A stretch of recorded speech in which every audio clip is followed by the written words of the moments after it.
explore more about Africa. Yeah. Why not any other continent?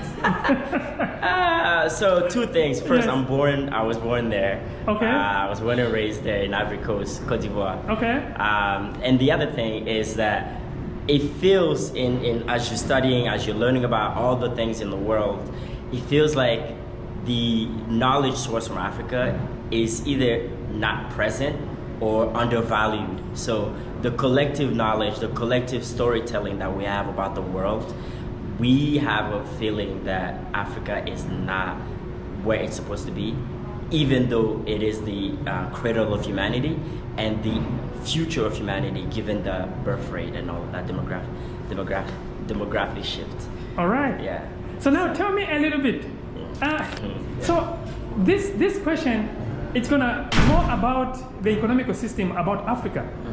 You see, Africa, despite having all the minerals, the sunlight, the lands, name it, we have all the natural resources, and yet it's still perceived as one of the poorest continents on the face of the earth. What is it that our leaders can do to change the narrative?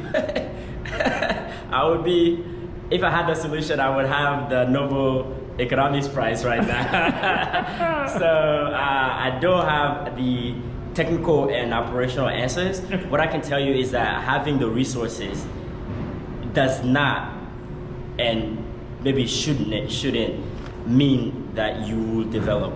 There's other things that need to be prerequisite for development and for self-sustaining populations. So you need to be able to utilize what you have, the cards that geography or God gave you, Yes. to move forward with it. So yes, we are very rich.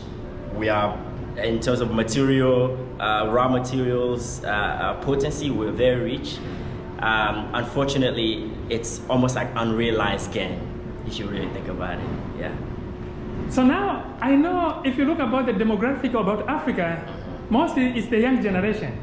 And it's the young generation that are crossing the Mediterranean Sea, which is very sad. I know we don't like to talk about it, but it will take you and me to talk about it, to see what changes can be done to avoid that mass migration that is happening on the Mediterranean Sea. What can be done from whose perspective? Our government's perspective. Our government. Because everything else, whatever we are talking about, it's about our government perspective. They're the one that calls the shots. Yeah, we need to elect